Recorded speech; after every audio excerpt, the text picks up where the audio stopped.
Hello' students, তো H S first year যিসকলে দিবলৈ গৈ আছে ফাইনেল এক্সাম, তো তোমালোকৰ যদি ৰুটিনখনত এবাৰ চোৱা, তোমালোকৰ এটা কমন ছাবজেক্ট আছে ই ভি এছ বুলিও আছে, এনভাইৰমেণ্টেল এডুকেশ্যন বুলিও ছাবজেক্ট এটা আছে। তো বহুতে হয়তো ভাবি আছে এইটো মোৰতো ছাবজেক্ট নহয়, হয় এইটো এক্সাম মই নিদিওঁ, বা তেওঁলোকে এইটো লক্ষ্যই কৰা নাই যে তেনেকুৱা এটা ছাবজেক্ট তেওঁলোকৰ আছে।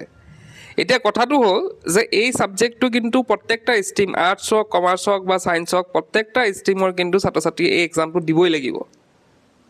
এতিয়া এই কথাষাৰ হয়তো বহুতে বুজিয়ে পোৱা নাই, এনভাইৰমেণ্টেল এডুকেশ্যন কি হয়, মই কিয় দিম এক্সামটো, মইতো ছাবজেক্টটো লোৱাই নাছিলোঁ, তেওঁলোকৰ হয়তো বহুতো প্ৰশ্ন মনত আছে।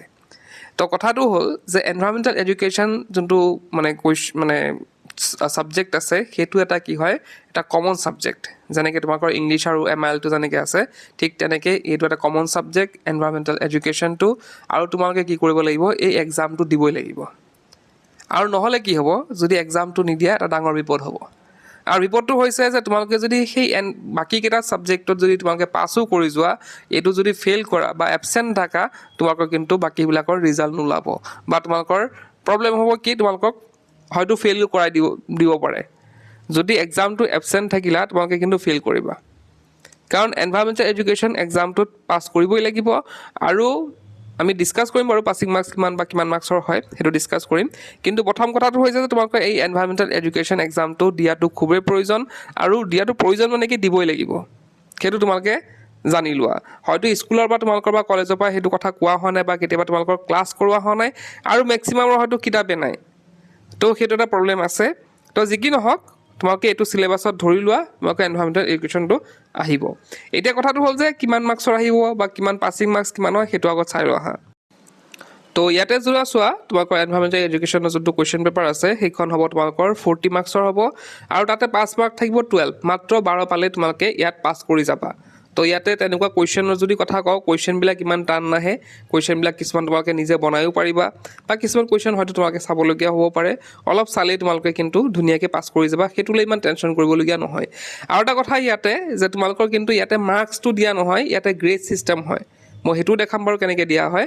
তো ইয়াতে গ্ৰেড ছিষ্টেম হয়, তোমালোকৰ A, B, C, D তেনেকুৱা গ্ৰেড ছিষ্টেম হয়। ইয়াতে কিন্তু তোমালোকৰ মাৰ্কছ দিয়া নহয়।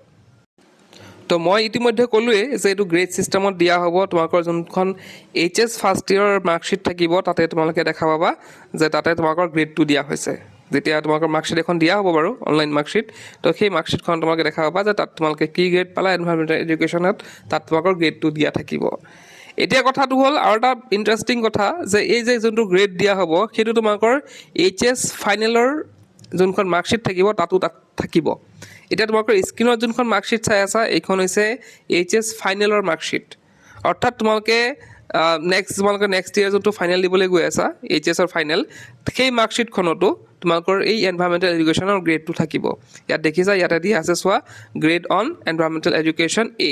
এইখন কিন্তু মই বাৰে বাৰে কৈছোঁ যে HS ফাইনেলৰ মাৰ্কশ্বিট, HS ফাৰ্ষ্ট ইয়েৰ নহয়। ফাৰ্ষ্ট ইয়েৰটো থাকিবই, HS ফাইনেলতো সেইটো গ্ৰেড থাকিব। গতিকে এক্সামটো ভালকৈ দিয়াই ভাল। ইয়াতে চোৱা, দেখিবলৈ ভাল লাগিছে যে ইয়াত A গ্ৰেড আছে, ইয়াত যদি B থাকিলে হয়, C থাকিলে হয়, D থাকিলে হয়, দেখিবলৈ বেয়া লাগিলে হয়।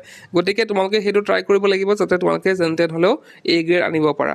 গতিকে এনভাইৰমেণ্টেল এডুকেশ্যনৰ তোমালোকে অলপ টাচত থাকিবা, অলপ চেষ্টা কৰিবা যাতে এটা ভাল মাৰ্কছ আনিব পাৰা। আৰু তোমালোকে এইবিলাক জানা কথা, তোমালোকে এইবিলাক এনভাইৰমেণ্টেল ৰিলেটেড ধৰা ছ'চিয়েল ছায়েন্সতে হওক বা কিছুমান ছায়েন্সৰ টপিকতো তোমালোকে সেই এনভাইৰমেণ্টেল এডুকেশ্যনৰ টপিকবিলাক পঢ়ি আহিছা, সেই টপিকবিলাকেই ইয়াতে আহিব।